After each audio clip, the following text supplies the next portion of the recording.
for me, there's been a growing difficulty in making a decision and making decisions.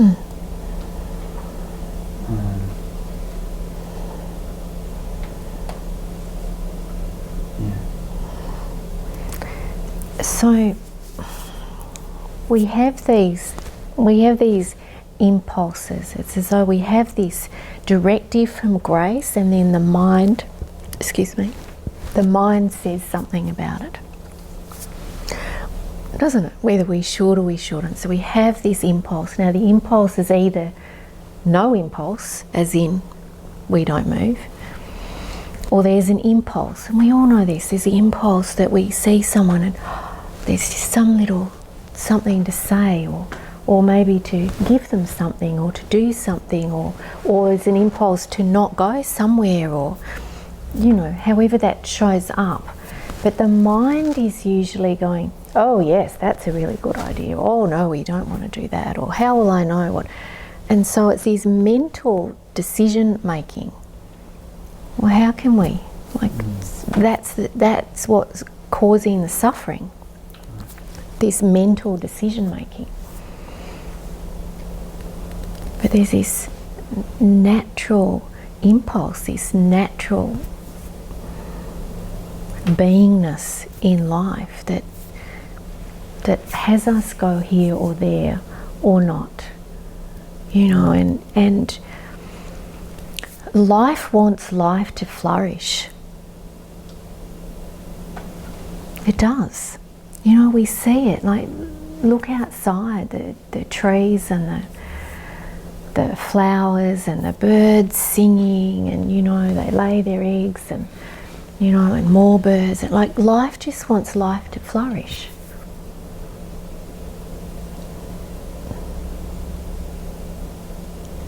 But if we get attached to the flourishing, because there are seasons. If we look at birds mostly, I'm not talking about the chooks, but birds naturally, there's a season where they start gathering the twigs and nesting and laying their eggs and bringing up the young. There are seasons. But if the bird was suddenly attached to it, or let's say spring, it always being spring, always building the nest and needing to lay the eggs, and you see, it would be suffering. So there's this naturalness to form, to the cycles of life and form and the way it flourishes, and human beings are no different to that. So that's what I'm talking about, being unattached, that we have cycles and we have seasons and we have times where the flourishing looks like abundance, and times where we might experience hibernation, not because we're needing to be isolated from, just a natural hibernation, a natural pulling back, a natural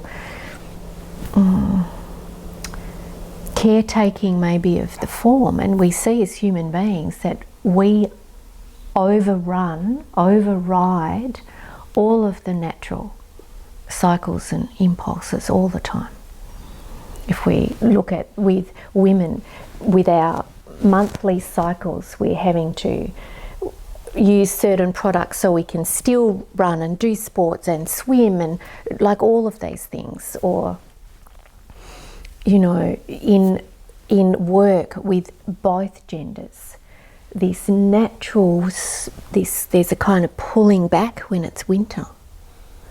We see, there's less light, this natural pulling back, but we're still having to go to work at the same time and still having to work the same hours, and so it's this constant pushing against the natural cycles and the natural rhythm. So as we open more and more to this grace, to this natural flourishing, the form is more in flow, the life is more in flow.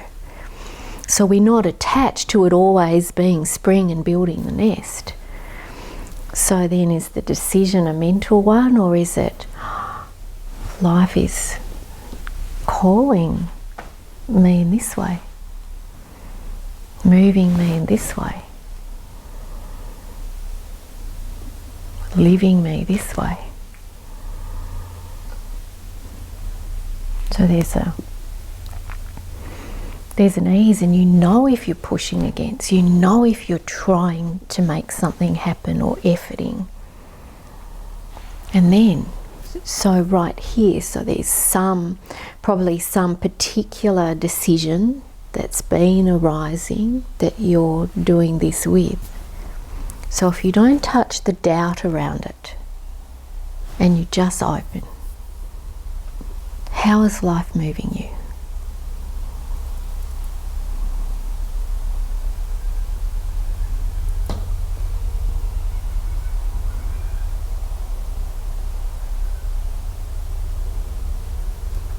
What happens for me when I open? Just here is there's no, I don't feel any movement toward either one. It's just almost like it all dissolves and it doesn't matter. It all dissolves and it doesn't matter. And it goes. Yeah. So how beautiful, you're free to be whichever, like really, whichever is showing up. Do you ever get a sense where something shows up and it's like not that?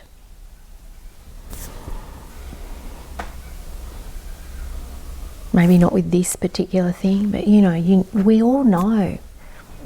We know if we're pushing for something. We know if life is kind of saying, there's nothing going on here, but you're trying to make it happen. We all know this. So that's very common. We're not very happy with nothing doing. We're used to being active and out there and achieving something. Yeah. So there's no problem with achieving something. It's when we're identified with who we are as achieving something, then we're suffering, because if we're not achieving, so then we're pushing against the body, we're getting burnt out, we're causing harm in our relationships, we're, it's empty, we're having to achieve on top of achieve on top of achieve, because that little glimmer of, finally I got the cup, it's empty. Now I need this. Oh, now I've got this, it's empty. And the new car and the new house and the new relationship and on, it's empty. So the willingness to stop and open and meet what's under that drive, under that need to achieve, and then whether we're achieving or not, we can achieve just because we can, but we're not suffering in it. That's the unattachment. It's not that suddenly we have to stop being in our life. And maybe life points us to something totally different. Who knows? It's not a particular way that life looks. So how beautiful. You can take whatever option is presenting and love whatever option it is, because it's all from grace. And then there's suffering of the mind trying to decide. I don't have to touch that. Beautiful. It's beautiful. Because we know this, everyone, whether we're driven predominantly by the mind or not, we all have a mind. So we all know this. Should I do this or that? Or maybe it's not even a should I do this or that. It might be, what will they think if I do or don't? Could be that. There's all kinds of things are running.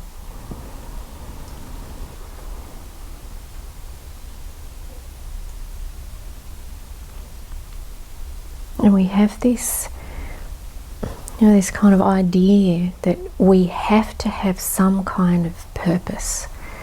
We have to have some kind of reason and purpose. And again, when we look at this, we see that it's again the identity. Because what better purpose than to fully be yourself and let life move you, and how fulfilling it is so naturally to be used. I mean, look at Mother Teresa. Her love affair with God, you know, what a beautiful woman. Her love affair with God.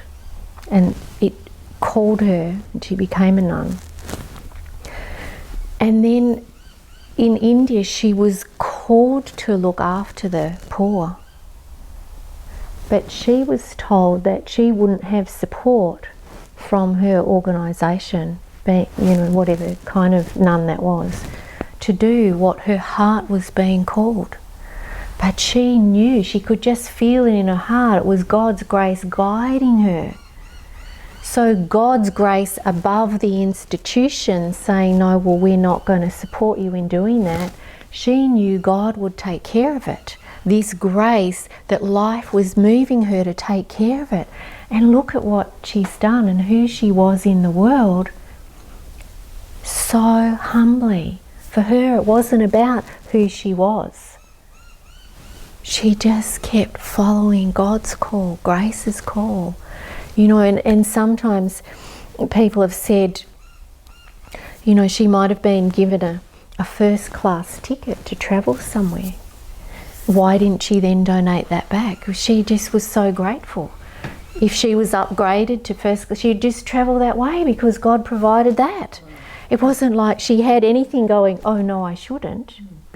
She just, whatever was there, this grace and this love affair with God or the divine or grace was living her, guiding her.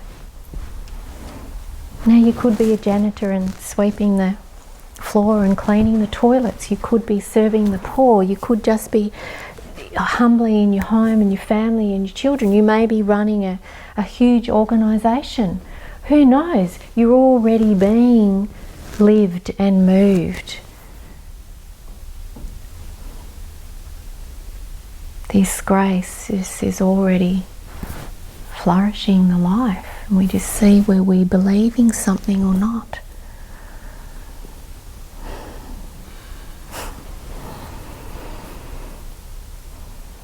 And we, you know, it can feel really awful, really sickening, confronting when we see where we're living trying to be someone. Even the subtlety of it, or maybe it's the grossness of it at first. We've never seen, suddenly it's like, oh my God. Or maybe it's actually we want to be someone. So we get to speak the truth. Actually, I want to be someone, if that's what arises for you.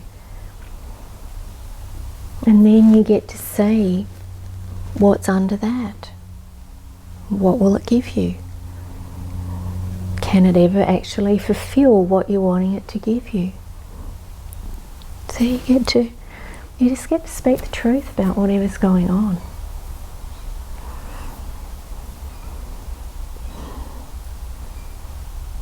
But to be no one really. To be no one really. And to be used.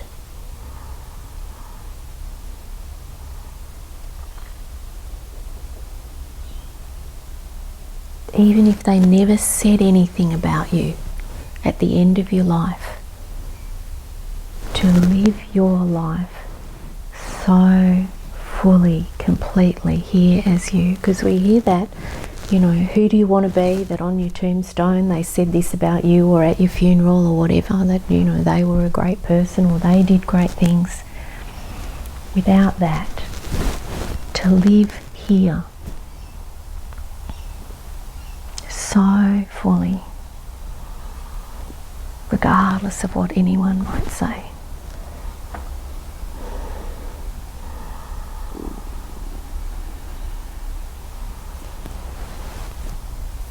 You know, might challenge something else to rise to the surface. It's great. get to see some other, you know, it's like a veiling, you know, some lie we believe, some veiling of the truth. It's gossamer, it's thin.